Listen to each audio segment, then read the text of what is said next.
Hello and welcome to Red Stain Radio, a Dead by Daylight podcast, and I'm one of your hosts, Madison. Hi. And I'm joined by one of my lovely co-hosts, Stevie. Hi, Hello, Stevie. hello. How's it going, girly? How's it Oh, we're going? living good. Yes, as you should, I'm as you excited. should. I'm excited to be here again. Hell yeah, every week, every week. Though, before I continue, you might notice that we're missing somebody. Bryson. Yeah, he's not Yep, here for this sadly, week. Sally Bryson will not be on this episode. I hope that's okay with you guys. He will be back next episode though, next week. So stay tuned for that. But this episode, only for the girlies. Only girls. Me and you, Stevie. We got T, this. just Exactly. us. It's just us. This is episode 45 of Red Stain Radio, and today we're going to be taking another retrospective. We're going to be taking a look back at one of the most disastrous chapter launches of Dead by Daylight's history, A Binding of Kin, featuring the twins and Élodie Rakoto. We'll take a look at the teasers, expectations, the release, the aftermath, and the chapter's legacy that is still affecting us today, believe it or not. Before that, though, we want to let you know we have a Twitch account. We started streaming DVD every week. You can check us out in the description below, and you can subscribe to our Twitch channel so you always know when we're live streaming, so you never miss out. Ooh. It's in the very experimental phase, so make sure you catch it. Make sure you Yeah. go there and follow so we can hit that partner and check out the VODs if they're Exactly. still up, because they're only going to be there for a little bit. So you're like kind of exclusively viewing the VODs because Yeah, they you're gonna be delete after a missing little. iconic content. You're gonna be missing iconic You're content. missing it. You're missing it Yeah. right now, basically. Like me and Stevie's games. If you didn't see that, you don't know Oh, what we were last talking about. was it Tuesday we were playing? Oh my Yeah, Tuesday. goodness. Yeah, A we were little, related. We played 1v4 and we got a twins. So yeah. I was so tilted. you've read the title, but twins is still the twins. Yeah, yeah. That's kind of in a nutshell. Additionally, we've said this already, but we just want to reiterate. We're going to be doing a 10th anniversary live reaction stream on our Twitch at Sunday, June 14th. Time to be decided, depends on when the actual stream is, but we'll probably be knowing that in a couple of weeks. So if you want to see us live reacting to things that we don't think will happen, the scary stuff, the shocking stuff, the amazing stuff, the tear-jerking stuff, be sure to be there. Yes. We want to June see you in 14th. chat. We want your criticisms. We want to hear you bitching with us. Yeah.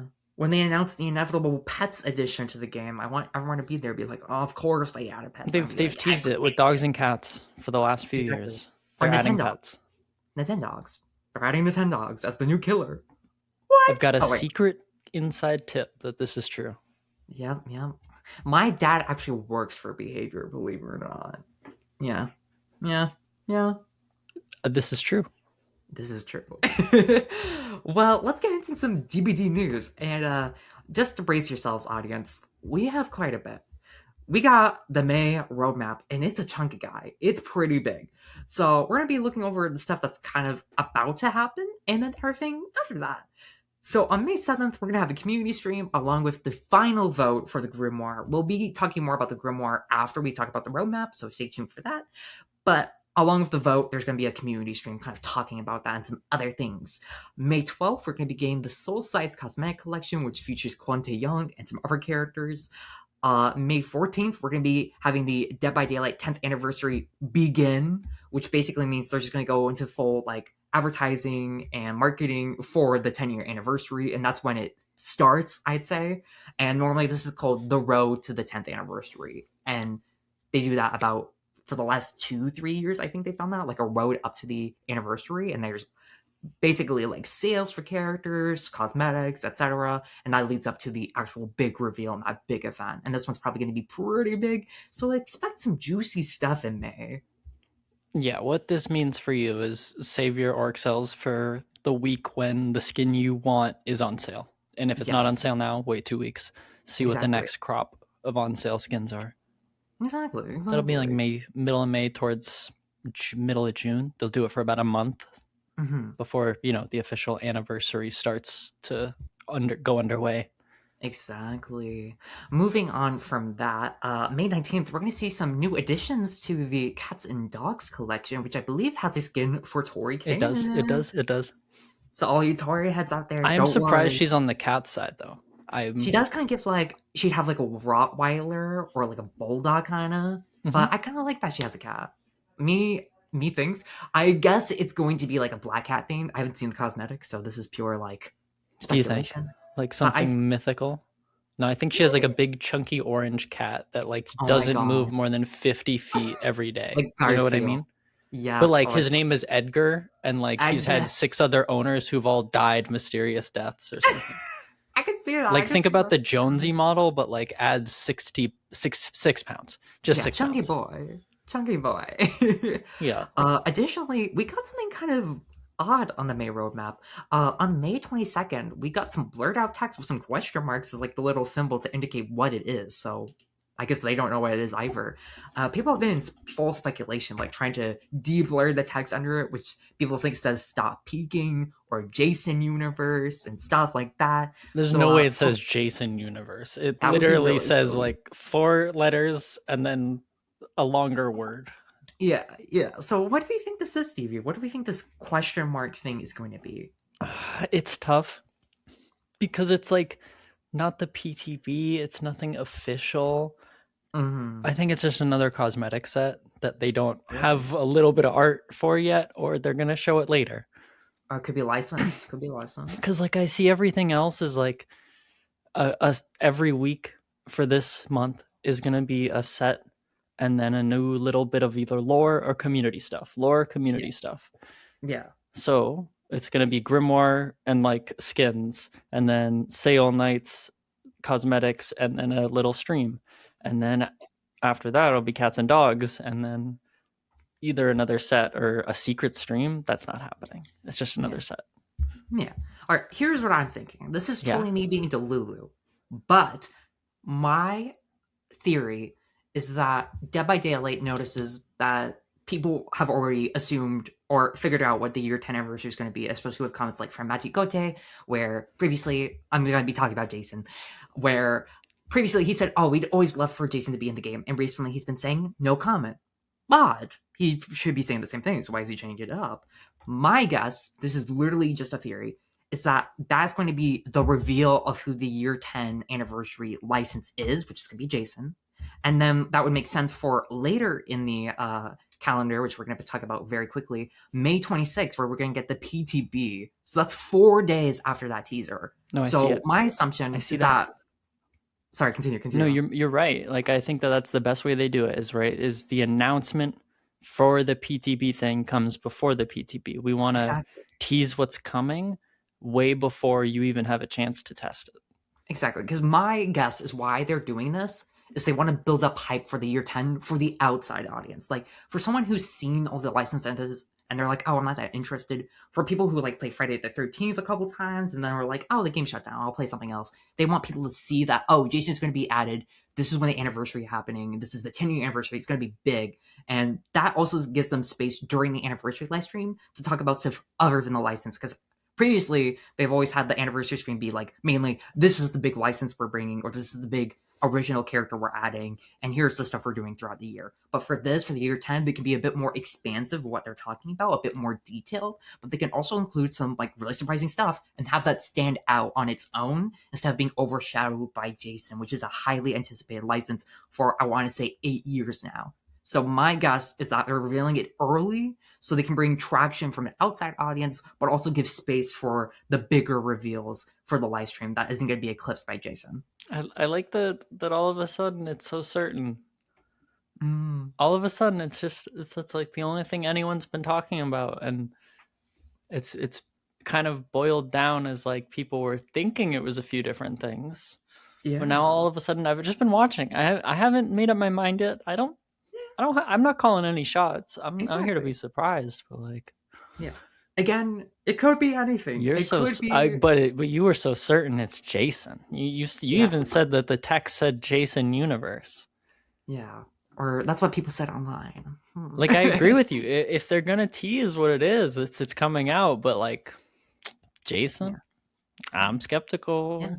I'm gonna be the one who's skeptical. You do bring up a good point, Stevie, because let's say it's not Jason, it would soften the blow if it wasn't Jason. Like if it's Slenderman or someone original, it would make it a bit more palatable instead of saving up the big stream, being like, oh, who could it be? Is it gonna be Jason? Yes. And then it's like Slender Man. Like, also anticipated, but not as much as Jason. So I could also see that being. I think back to like they wanted to do something like this for Nicolas Cage. They wanted to do like a oh, everyone wait, we got a big secret announcement. And then like 4 days before the announcement, everyone found out it was going to be Nicolas Cage. Leaked.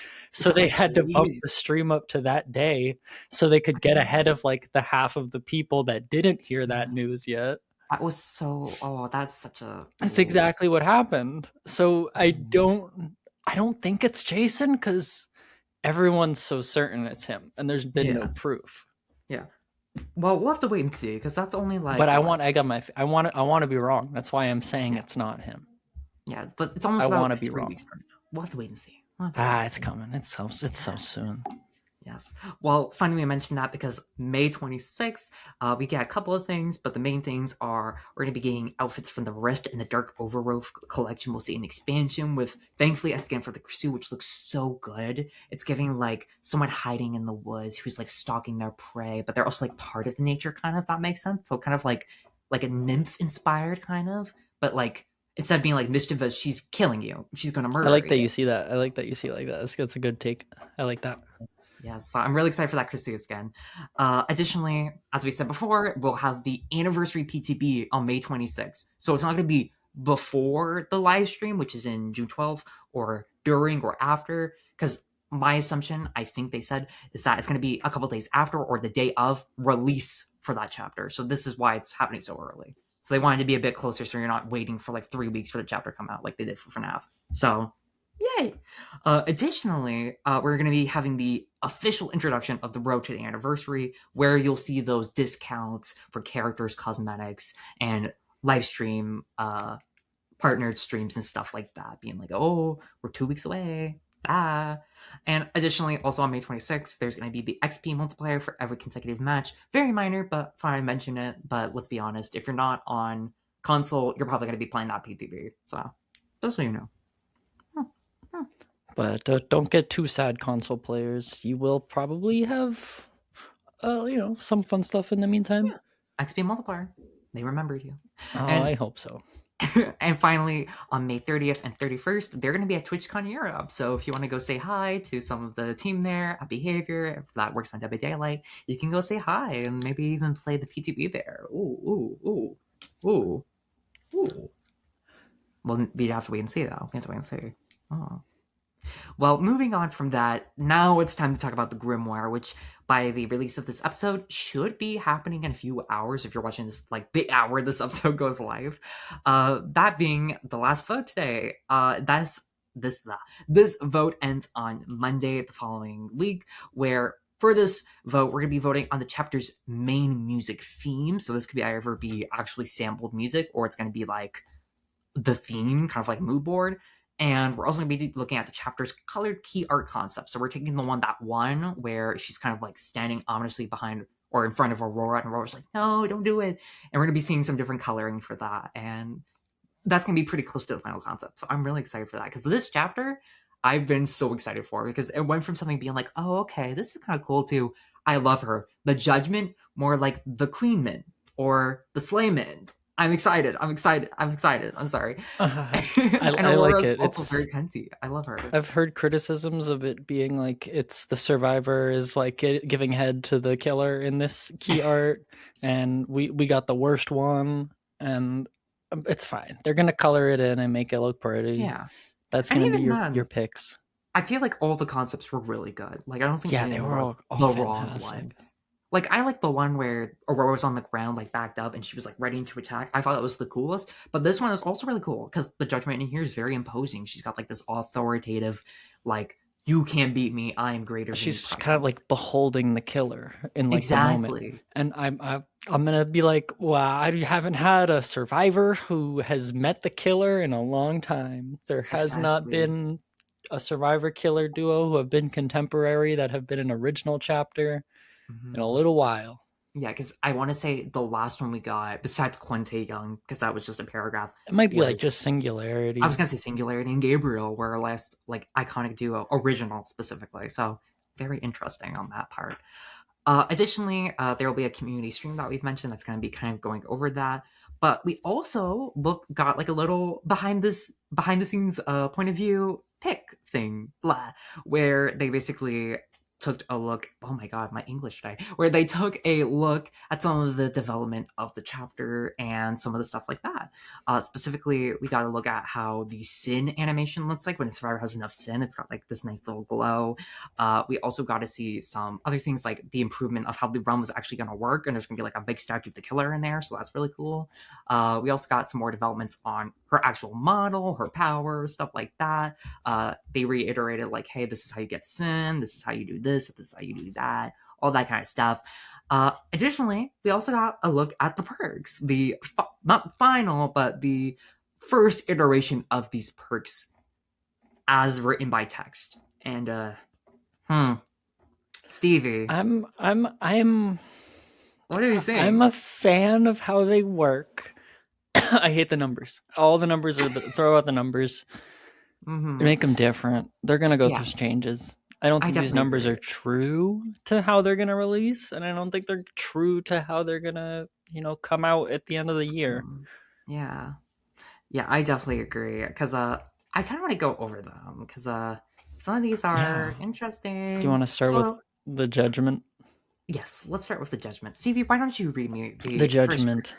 Our new Grimoire killer, the angel lady with 6 legs. I forget how many. 4. But 3 perks, just like every other killer. She's got lay waste. Whenever you damage a generator, for each charge it had, it regresses 1% faster, cooldown of, scaling down 140, 130, 120 seconds. We're going to talk about this one as, you think about it like if you took pop but made it a variable, but also it's Call of Brine because it's regression and not immediate damage. So when you kick the gen, it'll still be minus 2.5%. Unless you have pop, then it's on top of that. But now as it's regressing, if it had X amount of charges, it regresses X% faster.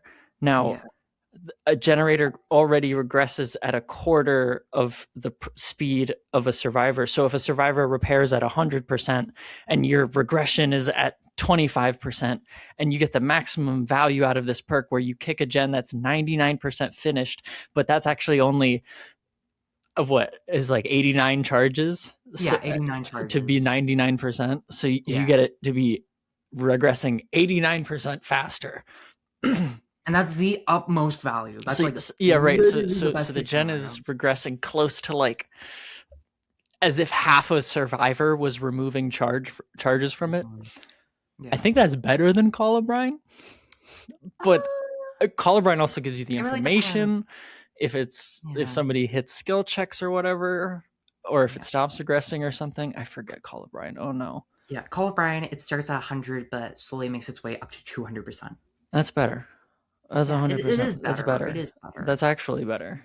Yeah, because in the worst case scenario for Call of Brine, you get about some regression, a little bit extra. For this one, it's going to be barely noticeable, especially if that gen has low progress, but still a noticeable amount. I feel like they could definitely tweak the numbers to make them a bit more impactful. I don't know how 2% per charge would look like, but maybe that's something they want to test on the PTP. I feel like that would be a bit more noticeable. And dare I say, maybe even lower the cooldown. Maybe even. I think because like 120 seconds is kind of insane. I think that this thing, at its best, I think it needs to be haywire for gens. Yeah. I think it needs to be a perk that you can kick a gen, and when it's really close to being done, you can guarantee after 10 seconds it's at like 50% speed, but not going any faster than normal. So like you can always shut down like big gens, but you can't really impact small gens that often. Yeah. It needs to be like that back pocket thing. Yeah. Anyway, I think it's an odd gen defense perk that they will ultimately ruin. Yeah. All right, let's move on to the second perk. Finally, Hex under your thumb. The first time a survivor gains haste, a dull totem ignites. Survivors cannot gain more than 25% haste at a time at its level 3. This feels interesting because I think about all the times that Survivors will immediately activate this if one person has sprint burst and sprints at the beginning. Mm-hmm. I don't think it counts as haste when you hit a survivor, but No, if somebody has overcome, I think that gives haste. There's all these weird interactions, and you can yeah, kind of tell what perks are activating if you notice the moment it switches exactly. on. I will say, However, yeah, I will say this perk, it seems good on paper, but the main thing is that it mainly counters exhaustion abilities, obviously, because those are the only perks that let you yes, move beyond 25%. It's the only incredibly ones. situational until you remember a lot of survivors do bring exhaustion perks. Like Sprint Burst, one of the, I will say it, the best perk, exhaustion perk in the game, gets hard countered by this perk. And the higher you are in MMR, the more likely you're going to see players using this, and it directly punishes them. Because, oh, I basically have no perk. Like, I get increased movement speed, I guess, but it's not gonna be that great. It's not gonna be that great, especially if you have a range killer. Then that's gonna help you kind of like punish them in that sort of situation. But the problem kind of rises again. It's a hex perk. It can be cleansed, and then it goes bye bye. It goes bye bye. I guess And this it's also, right. It unfortunately, isn't exists like. kind of like as imagine if you had life and somebody hits you with this, but they also had crowd control. So now you're stuck at shack and you're only 25% faster and you Mhm. can't vault it. So it's for like a funky totem build, but like all it does is get you that first hit, get you Yeah, that first down. yeah. Okay, I feel like in a world where certain killer perks exist, like where we have turn back the clock or thrill the hunt or barbecue and chili. Barbecue and chili is not amazing good, but you get the point. There's a lot of better options. I feel like there's a really real possibility they can just get rid of the survivors cannot gain more than 25 haste and just make it so survivors cannot gain more than 1% extra haste. Just make it so they cannot get more than that. They just permanently have exhaustion. Okay. Because I feel Okay. like that would be worth it. Because like it's insanely niche. And also, it wouldn't counter stuff like, oh, I get unhooked and I get the increased movement speed, or oh, I got hit and I get the extra movement speed. That wouldn't counter that. It was just to counter specifically exhaustion perks. Even Dead Hard would actually get affected, or it would counter stuff that doesn't want you to have exhaustion. So I feel like there is a world where we can have Hex under your thumb. Just say all servers have exhaustion while this tournament is up, and I think that would be fine. Ah, like I see what you're saying. Mm-hmm. But I don't want that to be the case. I don't want Mm-hmm. all survivors have exhaustion. I don't Yeah. want it to be so clear cut. You know what I mean?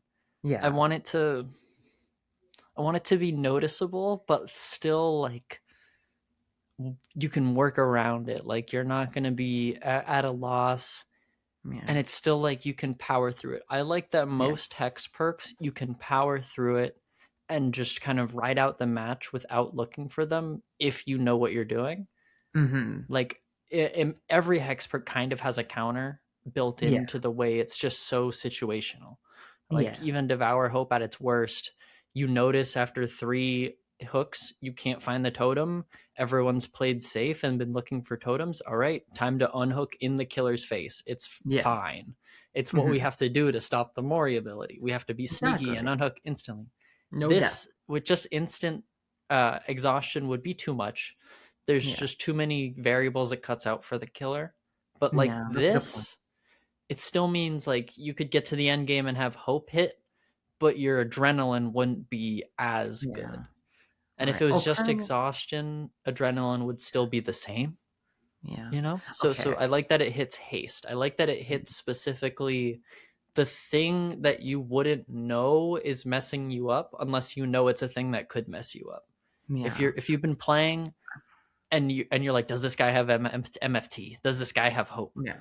How much speed is this guy getting from the possible factors that could be going into this chase? Mm-hmm. I think a perk like under your thumb also doesn't factor in there. It's not hitting those perks though. I Mm-hmm. think it should be like closer to everyone's exhausted, but a little closer to like survivors can't get more than 7.5% haste. Yeah. You I know what I was mean? thinking. I was Survivors thinking. shouldn't get more than 6% Yeah. haste I is was what it thinking that says. when you're saying that, I think it should be 10% specifically because that's the 10%? amount you get when you get unhooked. So it'd be like, oh, if you Okay. get unhooked at base game, that doesn't get affected, but like it's like anything above that would be punishing you. So like that would be a exhaustion perks basically. So I feel like right? 10% would Your be a bit hope more would still reasonable. work. Your MFT would still work. You Hmm. couldn't stack them. No, You couldn't power Dark of Fury would 2 still work. and Blood Pact. Yeah. I was just specifically watching, the classic Skirms Dead by Daylight of the year number 18, and him looping the alien at the shack over and over again with Yeah. like Yeah. 19% haste. Yeah, we'll have to wait and see though. We'll have to wait and see. Next perk, final perk for the Final judgment. perk. Thanks for bearing Yes. with me, Maddie. Vigilance. I'll get Every 30 seconds, if the obsession is at least 32 meters away from you, you see their aura for 5 seconds. This one doesn't feel good. situational. This one No, doesn't feel because good. This is just Deerstalker, but bad. yeah, I was thinking, what was that one perk that Chucky has? Your best friend. That's Are not you his thinking name, but friends till the end, friends or till when the you see end. the obsession when you hook someone? Yeah, and if they already are the obsession, they get exposed, and you also see their aura. It's just infinitely better. Use that perk instead. Don't use this perk. Meh. You're right. All right. Let's move on Back to to the Aurora. survivor. Aurora, Yes. her first Yes. boon, steadfast. Next to totem, bless it with E, yada yada, normal hex style or normal boon style. But when us for the closest generator, the survivor repairing it will succeed great basic skill checks, and the generator gets 1% permanent progress rather than 1.5% of its current charges. Mm-hmm. They repair the generator 50% slower. Don't use this perk. You are throwing if you use this perk. I mean that in the nicest way possible. It's This is a interesting. throw perk. It's interesting. It actively harms you. It does. It makes it harder. But I think it's like forcing a generator to have potential energy. Yeah. And I think the tantalization of a boon means that the survivors are going to have the killer snuff it out pretty quickly. Mm-hmm. So it's intended for you to like walk up to it and like hit it with a skill check toolbox, hit it with like deadline, hit it with something that buffs your skill checks for the moment. Makes it bigger. Yeah. And then the killer's distracted by the boon that does nothing for your team anyway. Yeah. But the 50% is just so detrimental, and you have to hit a basic great skill check. So perks like stakeout won't help you. So you just have to be. I think it's decent. okay if you are the player who boons the totem, works on the generator solo, and does as many great skill checks as you can, and then takes chase for as long as you can, and the killer breaks your boon in the meantime, so that you have been the only one who has been taking the penalty, and you've been. I just don't think it should be a boon. I think it should be potential energy. I think it should be. But a boon is harder to set up. I don't know. Yeah, I definitely think they overreacted with making it this week because people thought, "Oh, permanent gem progress, ew." I feel like if they just want to like balance this out, all they have to do is just say, whenever you succeed at a basic great skill check, it gains 1% permanent progress. That's it. They don't need the gen regression because I'm gonna be honest. No, I want the gen regression. Maddie, I want this to be no mither for gens. Do you understand? I want this to be something stupid. I want this to be potential energy where it's like a funny animation. Yeah, I think the problem though is that no mither, though funny, is actively also a very bad perk because it's pretty unhealthy. It's putting your team, because even if it's just you, it's putting the team at a disadvantage that no one else can have a say in. So I feel like because of that, they should just get rid of the gen where like you repair gens 50% faster, because the basic great skill check already in of itself and having that gen in the boon, I feel like would meet that criteria of, okay, there's a lot of hoops, but I can jump through that. I feel like it's just one too many hoops, especially since it's 1 permanent percent progression, just 1%. It adds up over time. So I feel like it would be fine without that. There's also like the caveat that like in a 3-gen scenario, this can't be the ace in your sleeve. This can't be the instant win card. Mm-hmm. If you could just put this like without the gen speed reduction on a 3-gen scenario, you get it out every time. There's no way the killer can stop that with the current situation. Just, you run out of kicks, but permanent progress you don't run out of. And this technically, I don't think the way it's written, the gen needs to be in the boon. The gen just needs to be the closest gen to the boon. I believe it needs to be... Or it might be closest gen within the boon's range. Yeah, okay. Within the boon's range. So you still need to put it within the 3-gen. Well, that is silly. And if there's no totem, then it doesn't work. You waste your I'm perk. conflicted. Yeah, we'll have to wait and see. Maybe when we play with it, it'll feel a lot better. But we'll have to wait and see. Moving on. Second perk for Aurora. Salvation's Cry. Whenever the killer starts chasing you for 10 seconds, other survivors see your aura, and they see the killer's aura. So this is kind of just you get in chase, and then every survivor sees what's happening where. I mean, it's all right. I mean, I don't really have no complaints. It's different from other perks. I think it's fine. Very solid. Very okay. It's good if you're new and you're like, somebody come save me. Here's where I am. It's good if you're, experienced and you're like, here's where I am. I'm looping away from everyone else. All right, final perk. Last perk, Fruits of Your Labor. Ooh. Whenever a generator is completed, gain 1 token. Then, for each token, you gain 5% haste for 2 seconds. You gain 10%, 15%, 20% healing progress. So this perk right here goes off every time a generator hits.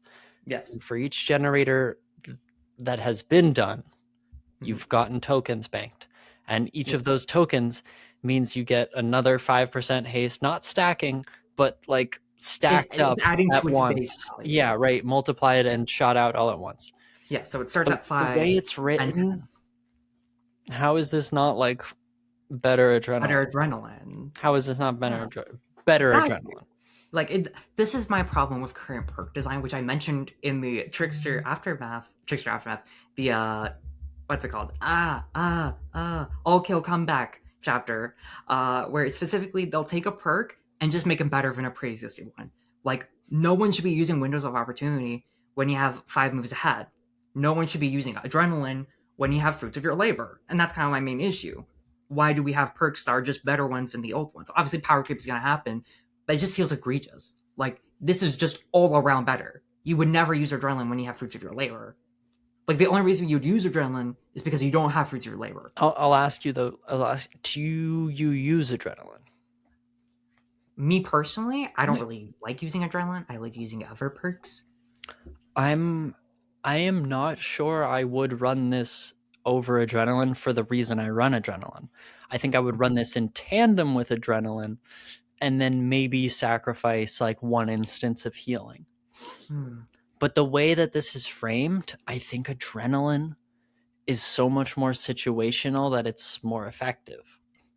It's still the same exact heal, but this one, I think that 150 movement speed, I think a 25% versus 100%, or 125% versus 150 move speed is enough of a difference. Yeah, I will argue specifically that with Fruits of Your Labor and Adrenaline only triggers during the end of the game when you've completed all the gens. It's still impactful because it means, when there's only 1 gen left, I can just bum rush this gen if the killer's nearby because I'll get healed.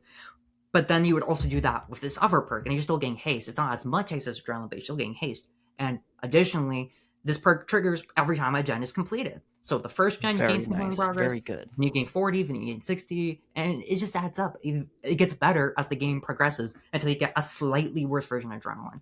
I just think it's because it activates so much, which is 1 versus 5 times, and there's like cumulative value that I feel like it's an issue.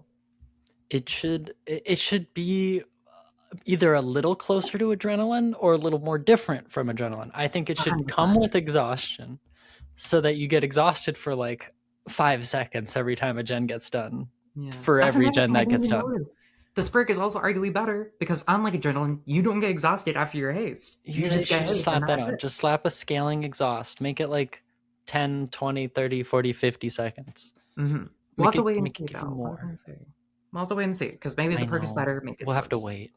Yes. Now, it's coming soon. Yeah. Well, I feel like we've talked too much about the Grimoire and the main roadmap. Half an hour in, let's get into the actual topic of the episode, and that is a Binding of Kin Retrospective. So, Stevie, before we dive in, what do we know about the legacy of a Binding of Kin? I know so much about the twins. I love them to death, but I hate every time I load into a match with them. It's it's tough. I love the character, but it's different than every single match of the twins I've played, and that's unfortunate. Yeah, I definitely agree with that, especially for me, because if you don't know this, listeners and viewers, I was actually there for the PTB and release of the twins. Yeah, I'm an old head. And just to say this in advance, it was a shit show, and Twins has always been problematic, in my opinion, especially when they tried to rework her. But we'll get to that. We'll get into that. Before we delve into the past, let's talk about some fun facts. I see that you have a fun fact, Stevie, and I I got a also have a fun couple. I fact. mean, like they're the funnest fact I know is like, oh, they're the first killer that has been not two killers, but it's been a killer that lets you separate and control a different one. It's the Yeah, first one that happened. exactly. And that's why it was so bad. You can tell why it was so buggy when you have that in Another mind. fun fact that I know is that it's whenever you're playing in a match against the twins, Victor is never animated. He's just kind of frozen in Charlotte's body. He only ever gets animated in the lobby and the Mori and when he's Mhm. unbound. So Mhm. if you I ever can't notice him, understand he's frozen. Yeah. And it's I unfortunate. It's definitely unfortunate. I will have my fun fact. This is not fun at all. I don't really know what to call it. I guess just a fact. They're not fun. Originally, Victor and Charlotte weren't going to be siblings. Originally, the twins were going to be a mother and her unborn baby. I kid you not. This was correct. This was, I don't remember who said it directly, but it was confirmed that originally it was going to be a mother and her unborn baby. But thankfully, they were like, okay, that's a bit too far. And they retroactively said, no, we're not doing It's that. And weird. instead made DVD's them not join that forces. dark. Yeah. I mean, it's disappointing for me to say. I'm not surprised they would do that. Because originally, if you didn't know, another fun fact for a different color of Spirit, she originally wasn't going to have bandages. She was going to be full on nude. And they were like, yeah, that's it. And then they were like, wait, can we do that? And the answer was no. But yeah, I'm not surprised that's something they thought of. But yeah, let's just be glad they're siblings. Jesus. Moving on from that fact, let's actually get into the retrospective. So let's all start with the first teaser, which happened in November 6th, 2020. Yeah, this was 6 years ago, Yeah, ladies. throw it way back. Yeah. This chapter, we got the first teaser on November 6th, 2020 for this chapter, aka chapter 16, I believe, where in this teaser, it was a video where there was a shot of the woods. Specifically, it looked like the Redwoods, which is the map which has Hunters and Plague realms, or other way around. It's the realm where it has Hunters and Plague maps, and in it, you hear like grunting and snarling before you hear this shrill cry where an unknown hand comes and strikes the camera and then says, the chapter 16 teaser will be revealed on this date.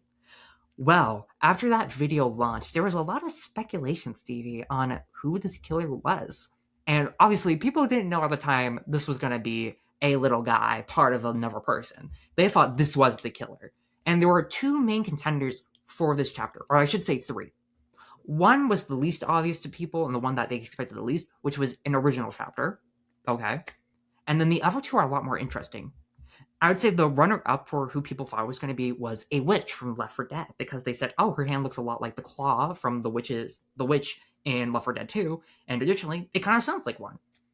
The other contender, which was widely more popular, was the Wendigo from Until Dawn. Specifically said, oh, it looks like the woods up on the mountain in that game. This is a highly wanted chapter, and it looks like one with that pale long claw. So, Stevie, thoughts on that? Oh, I mean, I was there and I saw everyone speculating and I saw that teaser and I was like, these people who think it's like Left 4 Dead might be onto something. And Yeah, I was like, it's closer to a jockey though. Yeah, yeah. I knew that sound was a lot closer to the screaming flying rather than like angry screaming. So I knew I was a little more spot on, you know, not to be like that, but back then I knew this guy would climb on your back. I Yeah, just didn't know who he was. and just do random shit. Yeah, it's I'm just glad very. he's here though. Are we? Are we? Uh, Are we glad Victor's here? yeah. Right, I right. just want to DC every single time I hear him get unbound, but I love him. I love the little guy. Sure we do, sure we do. Well, moving on from that, it didn't take long for the PTB to launch, where on November 10th, 2020, the PTB launched with, of course, the twins, aka Charlotte and Victor, and their survivor, Élodie Rakoto, which really fun fact, the chapter before that was Darkness Beyond, where we got Felix Richter and the Blight. And the cool thing about this is that Élodie Rakoto is directly linked to Felix Richter because their parents were both part of an organization whose name I forgot, which were basically very against the Black Veil, which is a cult that's dedicated to the entity. And basically, it all culminated where all their parents went to this island to try and stop them, and they all got murked / taken by the fog. And Felix's dad was the one taken, and Elodie, poor Elodie, both her parents got. Like, both of them got hashtag abducted by the fog. And basically spends her whole life trying to find out what happened. And she pushes herself too much, and eventually she gets into a life or death scenario, gets taken by the fog. But hey, at least she's got Felix, I guess. Anyways, to move on from all of that, basically, that's the fun fact I wanted to talk about, because the rest of this PTB is not fun. There are no fun facts. There's no whimsy. To say this PTB was buggy would be an understatement. To say why, I'm going to include some of the oddities that I remember and found when researching for this episode. You could climb on rocks on maps, such as Ormond. This is a pretty consistent bug that's happened even today, where there'll be like little loop rocks, and for some reason, if you just run at an angle, you can climb on them, and the killer can't get you because they're too big. Very odd that can happen, and it was there for a while. Another bug that I remember that I so lovingly call Victor Space Program. Basically, whenever Victor got kicked, there was a chance that when he respawns in Charlotte's body, his model on Charlotte, for your point of view only as the killer, would start to fly away. Like, very slowly, just start to go in the distance. And he just would see keep his aura. going. You see his forever. aura taking off. He would just keep going until eventually there's like a little dot at your screen. And you could use your power and still summon him, and he'd be right at your feet. But like, exactly, then he'd come back and fly away. Yeah, hence the name Victor Space Program. Another bug that we all loved was the Dutch angle curse, as I call it, where upon being stunned as Charlotte or Victor, I can't remember which, and then swapping back to Victor or summoning Victor again, your point of view as Victor would be permanently stuck at a harsh angle, sometimes even looking down for the rest of the match. There was nothing you could do. You are permanently slanted point of view wise. Hence the name Dutch angle. Now, very fun. You may be thinking to yourself, hey, hold on. I have played the twins. I've played the twins enough times to notice that this bug still might be in the game, or at least last time I played. It still probably is. This one comes back. This one they can never fix. Either or Charlotte or Victor, give it your best shot. Any given Tuesday, the servers will go down and your camera will bug, or you're just playing the twins wrong and your camera bugs. Yeah, it was one of the PTPs of all time. But don't worry, we got even some more, such as Elodie's screaming volume was incredibly loud during the PTB. Yes, she would be loud as YouTube right now. Patch 4.4.0 PTB Elodie scream, and you'll hear it. You'll hear the unedited audio. Yeah, it was loud. It's fantastic. Yeah, but it was kind of iconic in a way. Like, that was the actual volume of someone being murdered. Like, that was loud. But with 800% gain. Yeah, let's turn that down. Another additional bug that we got is that behavior learned that the community saying "kick the baby" was not the desired response, because every single streamer showing off this PTB had everyone in the chat. They're like, "Show the animation, kick the baby, kick the baby." Behavior had to say, "Oh no, all this work we've done. We're not promoting child violence, please. We don't want people to think we want to kick the baby." Now only a few people do it. You can say "kick the Vic," and behavior won't get mad. Yeah, Victor is an adult man. He is not a baby. You are not causing violence on a child. You're not hitting a baby. This is not a mother and her unborn child that you're kicking. He's just 40 years old. If Charlotte's 40, he's 40. And yeah, they're twinning. Another tidbit about this PTB that I feel like is actually a positive thing is this actually introduced a new status effect, that being Incapacitated, which is exclusively tied to the twins upon release. Obviously, they introduced this for some add-ons and some killers like Pinhead and the Houndmaster, where basically, if you are incapacitated, it means you can't leave the trial, it means you can't interact with anything. The only thing you can do is break free from the power, basically. I think the first thing to not have incapacitated as well was like Nemesis's eruption when that first came out. But I Yes. see it as like, oh, they were trying something new as a new way to like use a killer power and make it more thematic. Because like, of course, you couldn't use the generator if Victor's pulling you off of it. Of course, you couldn't Mm, heal yourself or your teammate if mm, Victor's on you. It makes him closer to like a plague infection that makes you broken. yeah. So it's nice. Yeah. There are a lot more bugs, obviously, in this PTB that we didn't mention before. However, how do I say this nicely? There were so many that also got introduced when the PTB went live and became part of the live service that we decided to include those later into the during the launch, we'll say. Uh, but just to say, those bugs that we mentioned during the PTB, those were only a few. Those were only some of the most notable ones, we'll say. There were tons of other ones that we don't want to include all of them, but some other ones include like, hey, some of the walls you can walk through, parts of the map would just have no rendering. Like there would be actual cutouts of the map you could walk through and then fall through the map. My favorite was, I believe, on Azerov's, there was a square that would always spawn in the corner of the map where if you walk into it, you would fall through. You would spawn back in the trial, but there was just a permanent hole in the map that you could go to. Another one that I remember is that Hillbilly Space Program got a lot more strong, where for some reason bouncing off certain rocks would send you flying into the orbit. And I believe this was one of the other introductions of Hag Space Program specifically, where if you were to jump on top of a hag trap that got activated and it disappeared, you would be sent right up into the orbit, like as far as you could go in the skybox. So yeah, that's just a few that we didn't include that were interesting in the PTB. I'm glad you remembered those. Those I would ones never forget. jogged my memory. I would never forget those guys. I would never forget those guys. Space Program and Holes in the Map are my beloved. Moving on from that, Quickly, they released this PTB. They had to send this chapter out there. yes, because I'm glad you mentioned that, Stevie. On December 1st, same year, 2020, we got chapter 18. I was wrong. Chapter 18, not 16. A Binding of Kin, which released on all platforms and introduced, of course, Elodie and the twins. Now, the problem here was they did not do anything patch wise. All these bugs, they were still in there. However, to say how buggy this chapter was, I'm just going to tell you the known issues segment that they had in the patch notes when they launched this chapter the following day. So on December 1st, they launched it. On December 2nd, they put out the patch notes officially. This is the known issues. These are the issues that they saw and were like, we're going to release this. Day one. Day one. Lockers completely countered Victor. Victor would get stuck on the lockers if he tried to pounce on someone who was a healthy survivor entering a locker.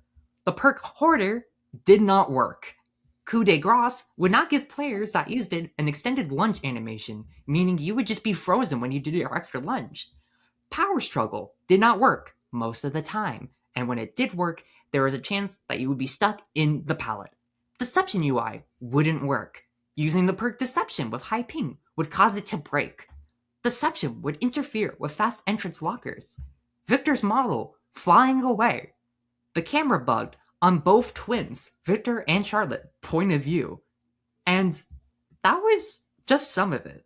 There was so many more. As mentioned before, all the bugs from the PTB were still there. The bugs that I mentioned not included in that list, such as Hack Space Program, Hillbilly Space Program, Holes in the Map, also there. Now, you may be wondering, how the hell did this happen? How did this get live? Well, let's look at the aftermath of this release. Specifically, there are two things we have to know. That being the year, 2020. Hey Stevie, what happened during 2020? Oh, we were all holed up. It was a great time for everyone. Yeah. And why were we holed up, Stevie? Everyone just had to work remote for one fun reason. Yeah. And what was that reason? What? What? Who said that? Who What? said that? But yes, as Stevie and This I was this was the pandemic killer. this was the pandemic killer. This was peak COVID-19 restrictions where everyone was staying inside, wearing masks. So people weren't allowed to go to work, and that included behavior. A lot of people couldn't go to the office. Another thing we have to know about this chapter, besides that this was being worked on during the pandemic, is that this was released in December. And if you don't know, a lot of people at Behavior take their winter break, like many companies, during December.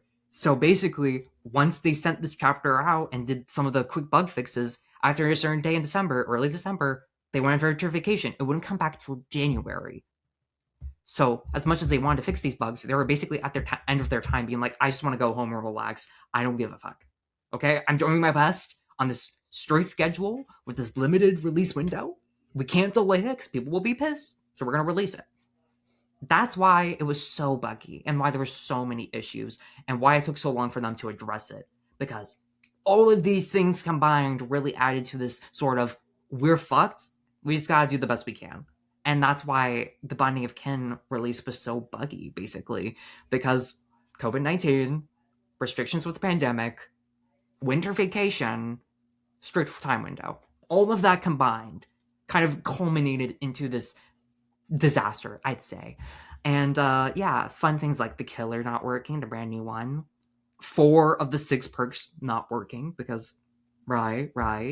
And just a whole bunch of other issues that shouldn't have been affected but were, such as Hackspace Program, Hillbilly, Azarobs for some reason, Macmillan, Haddonfield 2, I think, was affected for whatever reason when it was still in the game.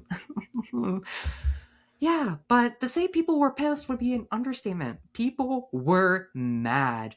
Twins became a very hot topic really quickly with the amount of issues they had, but also for the very unhealthy gameplay that they promoted that people didn't really notice in the PTB until it hit live. That being slugging. If you don't know, Twins is one of the best slugging killers in the game because how Twins worked then and still works today is that if the Victor is sent out, aka the little killer, and hits an injured survivor, he will go down, but Victor will stay up and he can continue. But if he hits a healthy survivor, that's when he gets latched on and you get knocked out of your power. Meaning this really fast, really tiny, no terror radius, very quiet at times killer could just kill you when you're injured and just do like a whole cycle with your whole team until eventually you're all dead, not even have to hook anybody. And this was before things like anti-camp got added or similar things. Basically, if you were caught after you got unhooked and someone didn't have like borrow time, or if you just waited you out, bye-bye. You're gone. Au revoir.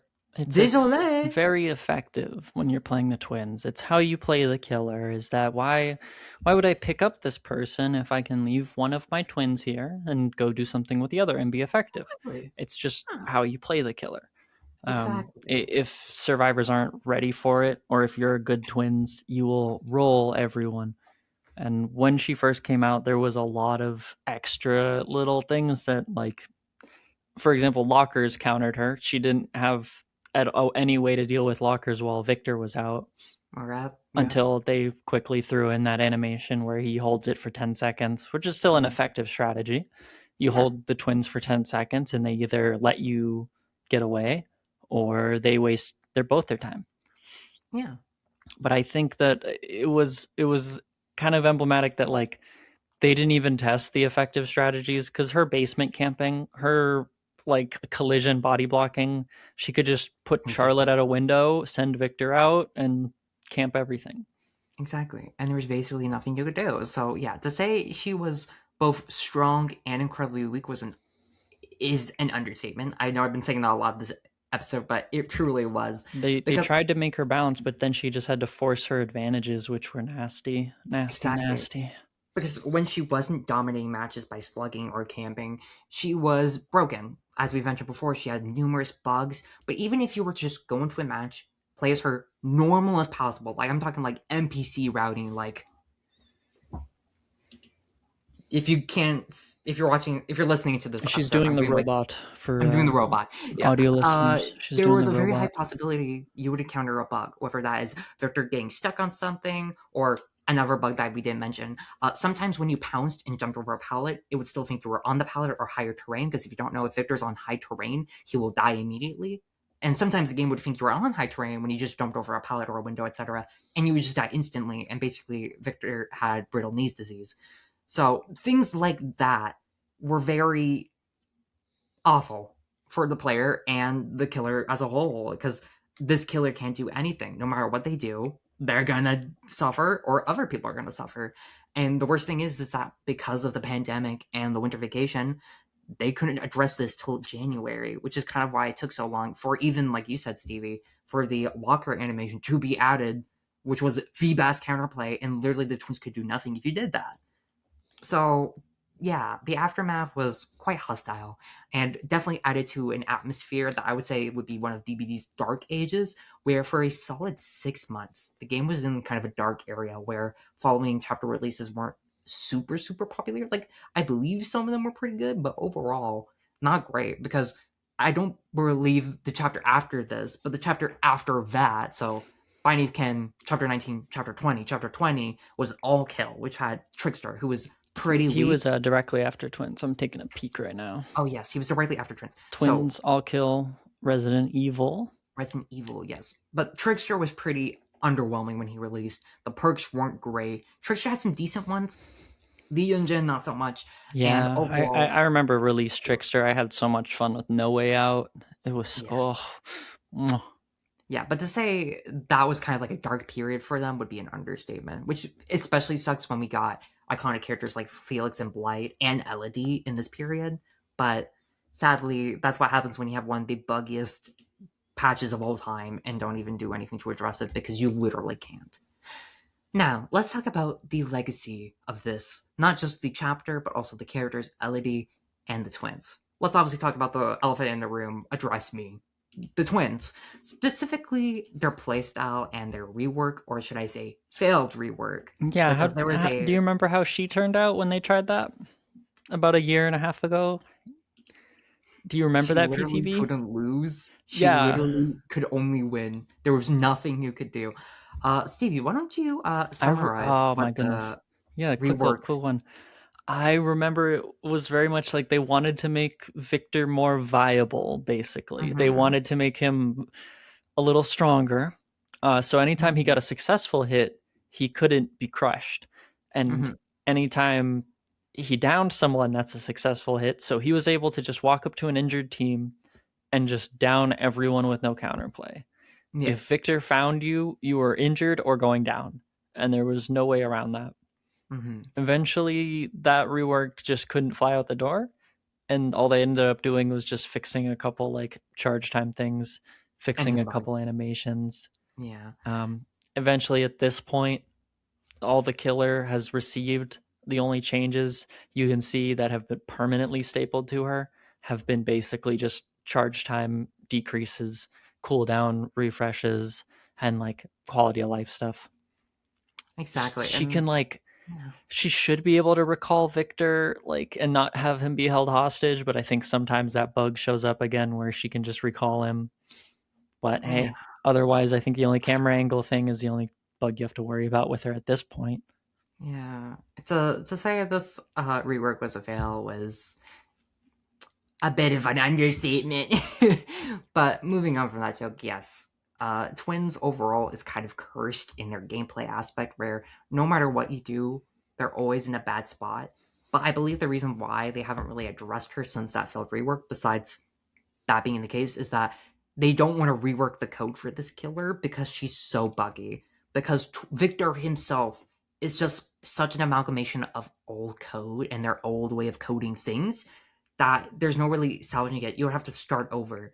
And why would they start over for a killer that is universally not played all that much? She's one of the lowest picked rate killers in the game consistently over the years, and also just overall isn't very well loved when you have so many other options, or more importantly, release a very popular licensed killer that you can spend more quality time on, have better code in the first place, and attract so much more people. Like, would you rather Twins got a rework, or would you rather they add Darth Vader? Probably Darth Vader for the general audience. And Yeah, no because of one's gonna join DBD because the twins is getting a rework. exactly, It's tough. or if they are, it's like a very small amount of people compared to the amount of people a popular license could attract. Moving on from the twins, because let's be honest, talking about them makes me sad. Let's talk about someone that we love. Elodie! Elodie! Oh, Yay! she's great. Oh, she's I awesome. I love Elodie. I love her lore. I love her looks. She was one of my main survivors for a while. I believe in my stats she was like my third or fourth most played survivor. I love Elodie. She's one of my favorite survivors. She's complex. I love her backstory. She has great cosmetics, and she has some of the most fun perks in the game. Do you use her? Appraisal, Do you use her so perks? underrated. So underrated. You like appraisal? Deception. I love appraisal. Deception. Super fun. I love juking the killer. Power struggle. Yeah, I love that's the only power one I really struggle. use, but that one, oof. When Yeah, I have yeah. it, I love having it, and I'm like, that's fine.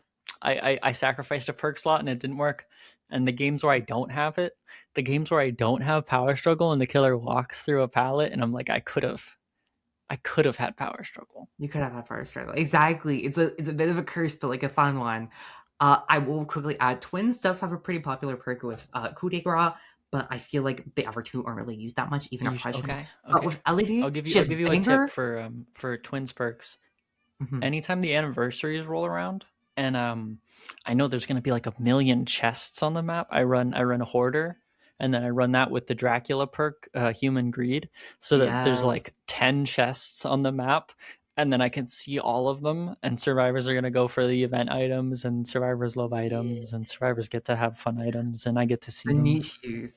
The niche use. It's a But fun synergy. it's fun, yeah. But whereas Twins, I feel like it's a bit more hard to use those perks. LED has banger after banger after banger, and she's hot, and she's cool, and she's awesome. So L plus ratio. Sorry, Twins. You got She's nothing. French. Oui oui. Yes, she's Francais. Live in Uh, Paris. Oh, oui oui. Make some fromage. but yes, I really like LED, and I feel like the only downside for her is not really something about her, but more so that she doesn't get many cosmetics. Give her more cosmetics, please. I'm begging you. I think her last one was that one wrist where she got done dirty and fucking Sable. I'm still mad about that. I'm still mad that fucking Sable got the icon and not her, and they had to add it afterwards because they're like, oh, sorry. Yeah, like, yeah, of course you choose the fucking goth girl. Yeah, yeah. It was her rift, not her. So Oh yeah. sorry. Ah! That makes me so mad. But I It's swear to so God, okay, minor. if it tell me I'm wrong, but Behavior should sell the Elodie onesie, the reindeer onesie, as like real merch. I would love I that. would I buy would that. wear that all the fucking time. It's so cute. Ah, Yeah, ah. Oh my god. Yes. Elodie I love forever in my heart. Holiday. I love Holiday. And I hope you appreciate the twins a little more. I hope looking back on them, you're like, wow, they got done dirty. And I hope anyone who plays the twins consistently and is a nice person gets to convince you Yeah. that the And twins are hopefully you can nice. have like one of the twins we had that just loves rage baiting people. Yeah, Oh no, no. the where the Victor, they were trying to give me the small strokes with Victor. They just bled everyone out, and yeah, that was not Yeah. fun. That was not a good Yeah. time. There's nothing wrong playing that way, just Yeah, they just know it's what all they're the doing. sticky things that I feel like this is actually a nice thing to end on before we get to the final bot. Sadly, killers are designed the way that they are designed, and if you have to play a certain way with them, then you should do that if it means you want to win or if you want to have fun. And sadly, as much as I may like dislike how people play the twins, like the one we mentioned, it is ultimately the fault of behavior for designing that character in the first place where they can do that sort of play style. So basically, conclusion of this episode, if there's something you don't like about a killer, really ask yourself, is this a playstyle thing or is this a pure design flaw? Because I feel like with twins, it is very much the case that she's not designed very well. Whereas someone like Freddy, it's just more so playstyle because he's kind of all over the place. Anyways, let's ask one more question, Stevie. Do we think behavior learned their lesson from a Binding of Kin release? They had to. I think they had to have, because now we have like the night, and the game can handle like an AI guard running around, like controlled by the player for a moment. You know, at least pathed. We've got like, I think Houndmaster is arguably like the best we can do at that. Yeah, exactly. Where Especially since you're the not like dog can get fully five. breaking the game by controlling another killer like how they wanted to do it with twins, but you're just like moving a projectile. And Mhm. that projectile happens to also be a NPC that can also be, AI controlled. Mhm. I will argue, to be devil's advocate here, two things. One, Houndmaster and Knight are consistently very buggy killers, more so on Houndmaster than the Knight, because the amount of times Snug, the dog by the way, gets stuck on something, just completely does something that doesn't show the direction he's supposed to go, or just ignores you altogether, is way too high. Second, the Walking Dead half chapter. Remember that? Remember that release? I'm trying not to, but yeah, I remember that one. That was only a year ago. I will say they've tried to make improvements, but I don't think they fully took that lesson to heart. I will say I think Walking Dead was when they got that message clear, but I feel pretty disappointed it took them 2 chapters like that to learn that. But also, I don't know if those lessons you're talking about have been learned. I don't think that's the last chapter like that we're gonna have, but I think they learned some lessons. I think some things got in. Right. I think they learned what not to do sometimes, and I will give behavior that. Right.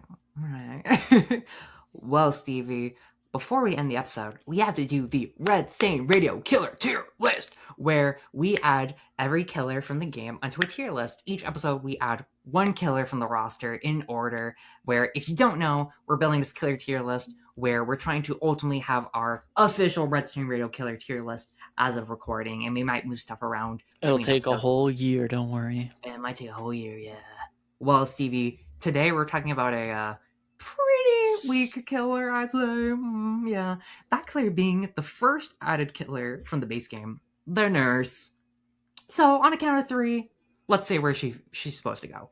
1, 2, 3, S tier. She's S tier. I'm sorry I was delayed. I was pulling up our tier list, but she's S tier. She's our first S tier. Yeah, there's no room for argument. She's the only character in the game that, on a fundamental level, does not have to loop. She literally plays the game by her own rules. There are killers who get close, like Blight, Kaneki, hell, even maybe the One, but ultimately, she's the only killer in the game who can straight up deny loops, and it's a matter of not, oh, can you loop? It's a matter of, can you be better than her? And the answer is randomly from a scale of, oh, she's a baby? Yes. Oh, she's actually decent? You're dead. But like when you get against that decent nurse, what are you going to do, right? Like you've gotten hit by the decent nurse. What do? You die. You have to choose. You have to play like in a unique way. You have to break your mold in your head about how Trapper should hunt you down. You have to break the mold of your head. Like, what do you do against Nemesis when a zombie is coming after you?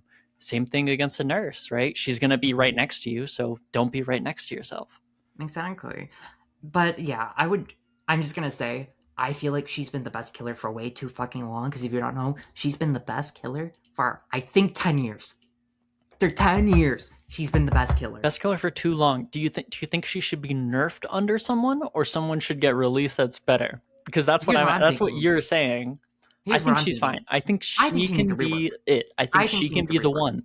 I think she can be the best.